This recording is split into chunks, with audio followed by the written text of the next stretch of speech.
안녕하세요. 저는 나중에 시어머니를 꼭 요양원에 보내버릴 겁니다. 남편이 모시자고 하면 이혼까지 할 생각이고요. 그 정도로 시모에게 정이 떨어져 버린 제 이야기를 한번 들어봐 주실래요?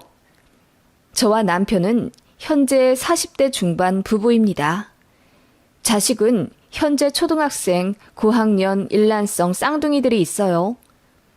평범하다 못해 조금은 가난하게 신혼생활 시작했습니다.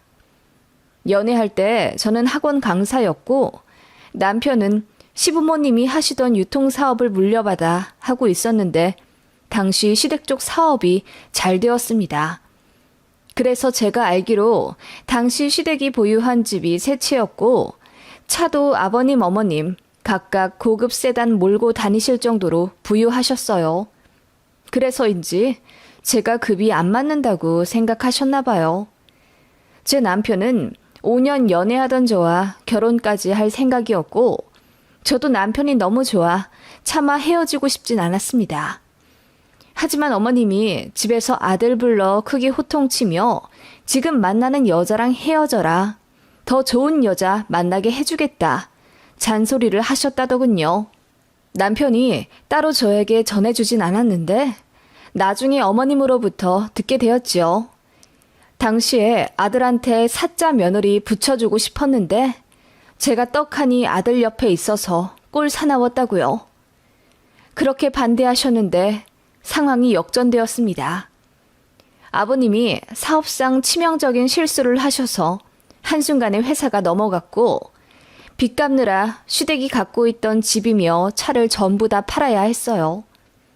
그래도 수습이 안 되어 제 남편이 결혼 자금 하려고 모아두었던 1억 2천만 원까지 다 가져가셨습니다.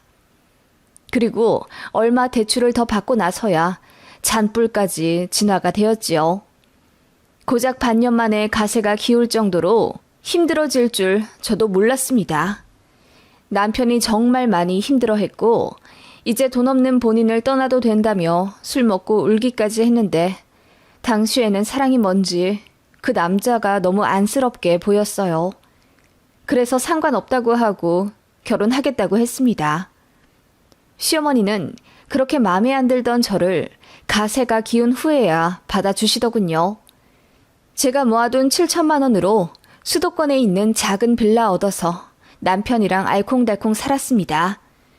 둘이 합쳐 600만 원 정도 벌었는데 한 달에 100만 원씩 꼬박꼬박 시댁에 보내면서도 행복했어요. 우린 젊으니 기회가 많다는 생각에 남편과 희망찬 신혼생활 했습니다.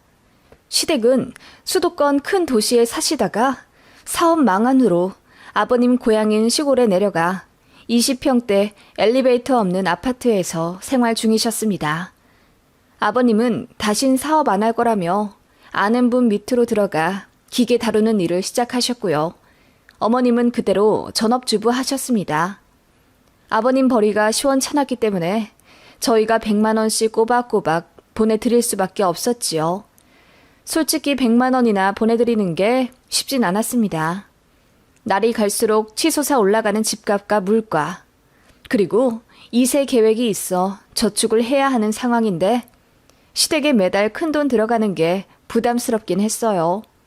그치만 정말 자상하고 너그러운 아버님, 사업 망한 후 우울증이 와서 힘들어하시는 시어머니를 생각하면 안 드릴 수가 없었지요. 두 분 다 처음에는 저희에게 고맙다고 하셨습니다. 그런데 어머님은 나중에는 당연하게 생각하시더군요. 아버님 몰래 50만 원만 더 보내주면 안 되겠냐, 신용카드를 아예 하나 주면 안 되겠냐 등 무리한 부탁을 하셨어요.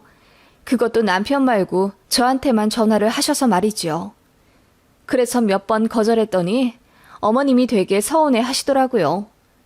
그리고 제가 깜빡하고 돈을 좀 늦게 넣어드렸더니 바로 전화해선 너 일부러 그러니?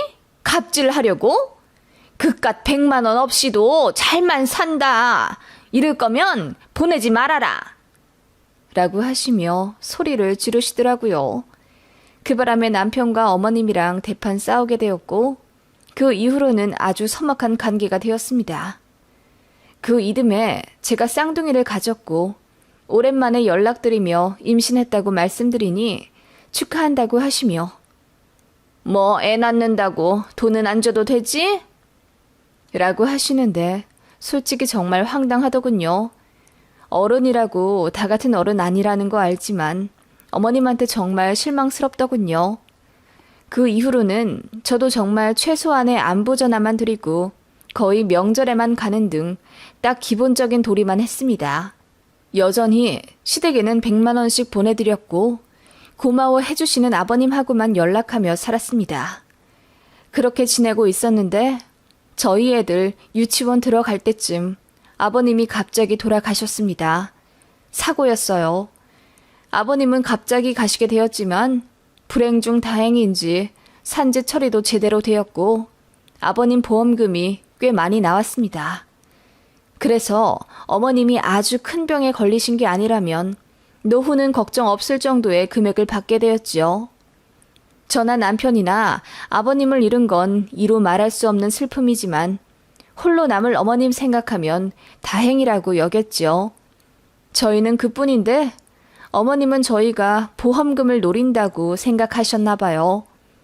아버님 돌아가시고 어머님 외롭게 혼자 계시는 게 마음에 걸려 전화도 자주 드리고 애들 데리고 2달에 한 번씩 찾아뵙기 시작하니 어머님이 가늘게 뱀눈을 하고서는 너희 왜 갑자기 안 하던 짓을 하니? 우리 남편 보험금 갈라먹으려고 그러는 거니? 라고 하시더군요. 그 말에 남편이 서운하다고 눈물까지 보였어요. 이제 다신 안 온다고 큰소리치며 짐 싸니 그제야 어머님이 붙잡으며 아니면 됐다. 내가 과부가 되니 예민해져서 그런다. 라며 저희에게 사과하셨죠. 그치만 남편은 이미 감정이 상해 이제 어머니 돈 많아졌으니 매달 드리던 돈 안 드리겠다고 하더군요. 그러자 어머님이 더 화를 내며 한동안 우리 안 보겠다 하셨고요. 이래나 저래나 참 마음 안 가는 시어머니였습니다. 워낙 저희 애들한테 돈 안 쓰고 정 안 주던 분이라 초등학교 입학했을 때도 기대 안 했는데 웬일로 가방 사라고 10만 원씩 주시더군요. 고맙게 생각했는데 알고 보니 이유가 있더라고요. 어머님이 당뇨 진단을 받으셨다고 하더군요. 저는 가족력도 없고 주변에 당뇨 걸린 사람이 아무도 없어서 잘 몰랐는데요. 식단도 조심해야 하고 병원도 자주 가야 한다더군요. 애들 초등학교 입학 축하금 주시고 그 일주일 뒤에 어머님이 저에게 전화를 거셔서 애미야, 나 당뇨 진단 받았는데 좀 큰 병원 다니면서 관리하고 싶구나. 다음 주에 휴가 내서 나 좀 병원에 데려가 줄 수 있겠니?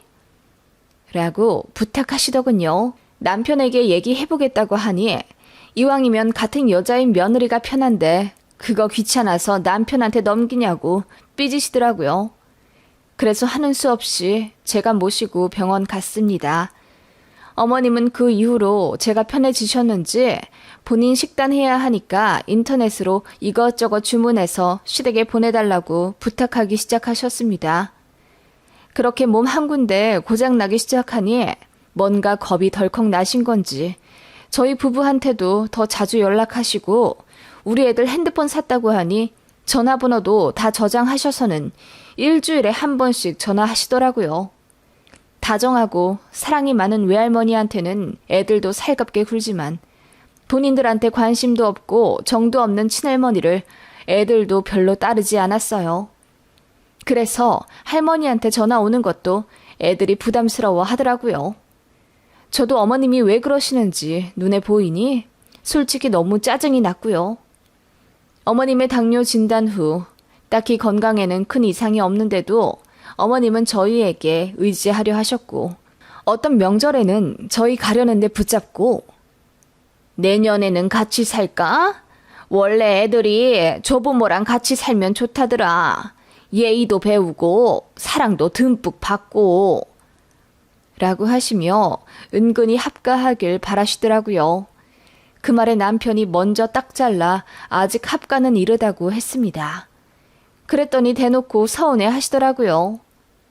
그러던 와중 저희 친정 어머니가 오빠네 집에 볼일 보러 오시며 저희 집에도 들리셨어요. 오신 김에 이틀 주무시고 가셨는데 그 사이에 시어머니에게 전화가 왔습니다. 저와의 통화에서 낯선 목소리가 들리자 어머님이 누구냐고 물으시길래 친정어머니 와 계신다고 했더니 그 양반 니들 집에 자주 오시냐? 이러시더라고요. 그래서 제가 너무 어이가 없어서 아니요, 몇 년 만에 오신 거예요. 오빠네 집 왔다가 잠깐 오신 거고요. 그리고 어머님, 그 양반이라뇨. 호칭 똑바로 해주셨으면 해요. 저희 친정어머니는 항상 사부인, 안싸돈 그렇게 부르시는데 어머님 참 너무하시네요. 라고 화를 냈더니 어머님이 당황하셨는지 말을 더듬다가 끊어버리시더라고요. 그리고 며칠 뒤에 저에게 전화를 하셔서 자기는 오라고 초대도 안 하고 친정이랑만 왕래하는 게 너무 서운해서 말이 그렇게 나왔다며 훌쩍이시더라고요. 저 신혼 때부터 시어머니에게 놀러 오라고 자주 말씀드렸습니다. 그런데 어머님이 귀찮다며 안 오셨고요. 애들 어릴 때도 오셔서 주무시고 가시라고 해도 너 그러면서 은근슬쩍 나한테 애들 맡기려는 거 아니냐? 나 애들도 못 봐주고 밥도 못한다. 라고 딱 잘라 말씀하셔서 저도 기분이 상했기 때문에 그 이후로 놀러 오시라 말씀 안 드렸습니다. 그래서 그 일 말씀드리니 본인은 기억이 안 난다며 잡아떼시더라고요. 그리고 한마디 덧붙이며 끊으셨습니다. 친정이랑 너무 가깝게 지내지 마라. 아무리 그래도 애들한테 내가 진짜 핏줄이다. 라고요. 참 어이가 없었죠. 그런 시어머니였기에 저도 도통 정이 가지 않았습니다. 남편조차도 본인 어머니보다 제 친정 어머니랑 같이 있는 걸 편안해하니 말 다 했지요. 그렇게 몇 년 지났습니다. 애들이 벌써 조금 있으면 중학교 들어갈 나이가 되었고요. 그러는 동안 어른들은 나이를 먹었고 친정 어머니 역시 연로하셔서 많이 편찮으시게 되었어요. 저희 오빠랑 제가 번갈아가며 반년에 한 달 정도씩 엄마를 모셨어요. 다행히 저랑 오빠는 남매 간의 사이가 좋고 엄마도 자식들한테 패기치는 거 너무 싫어하시는 성격이라 같이 있는 동안 트러블 하나 없었습니다. 그러다가 엄마가 자식들 집으로 이동하시는 게 더 힘들다고 하셔서 계시는 도시 쪽의 요양병원을 알아봐달라 하시더군요. 그래서 오빠와 상의하며 요양병원을 알아보고 있었죠. 엄마를 위해 오빠와 저는 20살 되자마자 한 달에 5만 원씩 남매계를 들고 있었어요. 그렇게 꾸준히 모아둔 돈 말고도 서로 여유금이 생기거나 하면 계산하지 않고 그냥 그 통장에 넣곤 했습니다. 그 통장에만 4천만 원 정도 있었고 저희 친정엄마도 돌아가신 아빠가 하시던 사업을 정리한 금액이 7천만 원 정도 있었어요. 그래서 돈 생각 안 하고 좋은 곳으로 모시려고 알아보던 중에 시어머니가 당뇨 핑계대며 저희 집에 오셨습니다. 제가 식탁 위에 각종 요양병원 자료를 뽑아 올려두었는데 어머님이 그걸 보시고는 왜 이런 게 있냐고 물으시더라고요. 네, 친정어머니 요양병원 알아봐 드리려고요. 몸이 그 정도로 안 좋으신 거야? 그건 아닌데 거동을 좀 불편해 하셔서요. 그리고 입퇴원 반복하실 거예요. 내내 거기 계시는 게 아니라요. 그러자 시어머니가 표정이 조금 달라지며 물으시더군요. 요양병원비는 누가 내는데? 네가 다 내냐? 아니요. 저랑 오빠가 모아둔 돈 있죠. 친정엄마 돈도 있고요. 다행이네. 요양병원 돈만 해도 한 달에 몇십은 들 텐데. 시어머니는 무어라 중얼거리며 제가 뽑아놓은 팜플렛 자료들을 보고 계셨죠. 그러다가 갑자기 입을 틀어막고는 뭐야? 한 달에 200만 원짜리가 있어? 이런 곳은 아주 자식들 등골 뽑아먹기 딱 좋은 곳이네.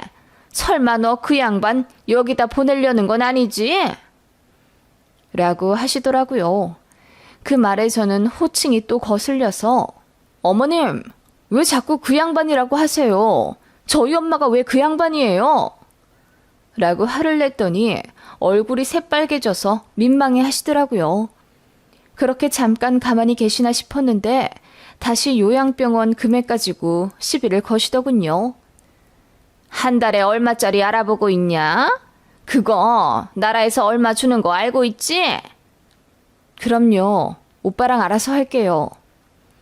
시어머니랑 별로 말 섞고 싶지 않아서 대충 얘기하고 돌아섰지요. 그런데 시어머니가 자꾸 저를 따라다니며 비싼 데 넣는다고 좋은 것도 아니라면서 요즘은 다 똑같다는 말만 되풀이 하시더군요.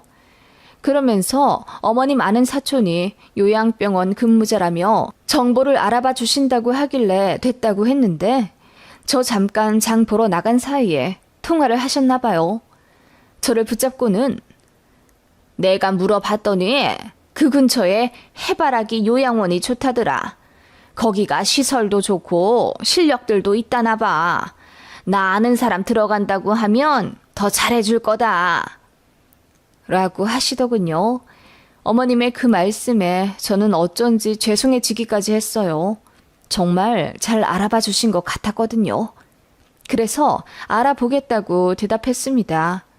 그리고 그날 밤 잠이 안 와서 노트북을 켜고 이것저것 찾아보다가 어머님이 말씀해 주신 그 해바라기 요양원이 생각이 났지요. 검색하니 홈페이지가 없었어요. 그래서 여기저기 검색해서 좀 찾아봤습니다. 그런데 시설이 굉장히 낙후되어 있고 저희 친정집 도시에서도 꽤 많이 떨어져 있더라고요.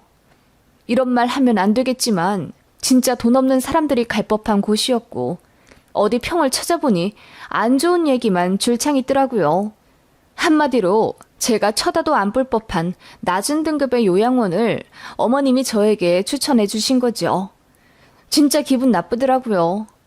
다음날 아침 일요일이라 애들은 일찌감치 수영하러 나가고 남편과 저 그리고 어머님만 있었습니다. 월요일에 어머님 병원 갔다가 터미널로 모시고 갈 예정이라 일요일에도 어머님이 계셨어요. 남편이는 앞에서 일부러 그 얘기를 꺼냈습니다. 어머님, 어제 저희 친정어머니 요양병원으로 해바라기 추천해 주셨잖아요. 그거 누가 말씀해 주신 거예요? 우리 고모의 딸내미. 거기 보고 알아봐 달라고 했지. 뭐라고 말씀하셨어요? 어머님이 직접 들어가신다고요? 그러자 어머님이 손사래를 치며 내가 설마 내 얼굴에 내 손으로 먹칠하겠니? 당연히 우리 안사돈 들어가실 곳이라고 했지. 좋은 분이니 좋은 곳으로 알려달라고. 아, 그러셨구나. 좋은 곳으로 알려달라고 하신 거 맞으세요?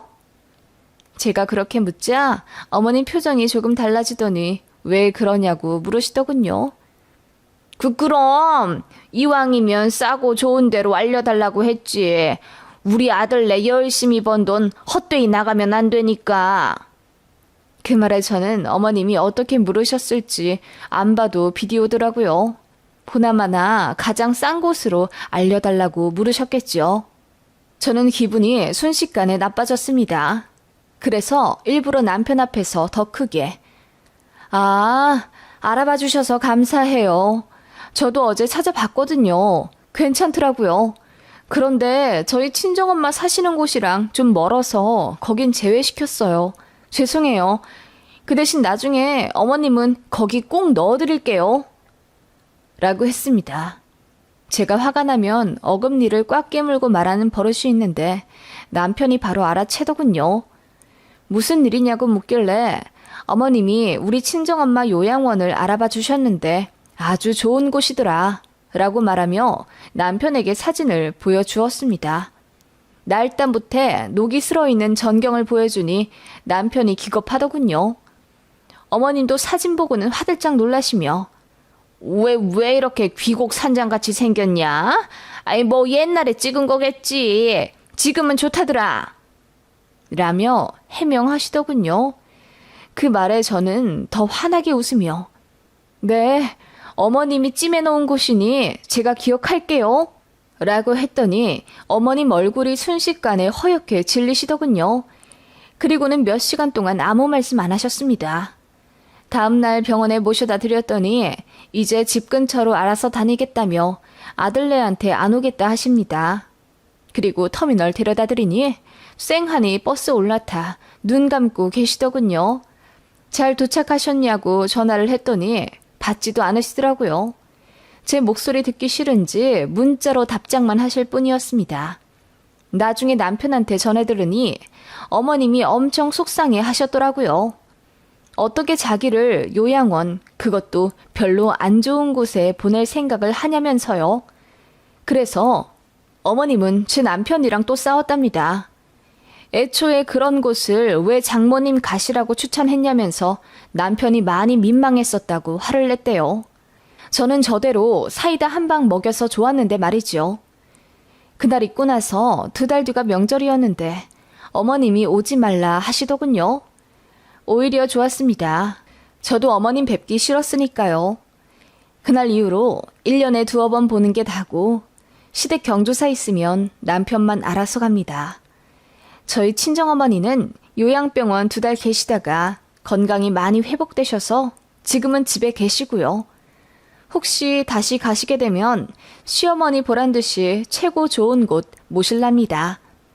음흉하고 인정 없는 시어머니는 솔직히 상관도 하기 싫고요. 제가 본인을 요양원에, 그것도 본인이 알려준 그 허름한 요양원에 보내버린다는 그 한마디에 꽂혀서 저에게 화가 난 듯한데 저는 더 열받네요. 그런 곳을 제 친정엄마가 가는 건 괜찮고요. 시어머니가 기분 나빠하시는 게 더 화가 나요. 저도 이대로 시어머니 기분 절대 안 풀어드리고 대면 살랍니다. 그나마 했던 도리도 하기 싫어지네요. 이제 아버님이 남기고 간 돈도 많이 쓰셔서 슬슬 생활비 달라고 하실 것 같은데 저는 모르는 척 할랍니다. 그동안 몇십 년간 어머님한테 받았던 서름이 이제야 복받쳐 오르네요.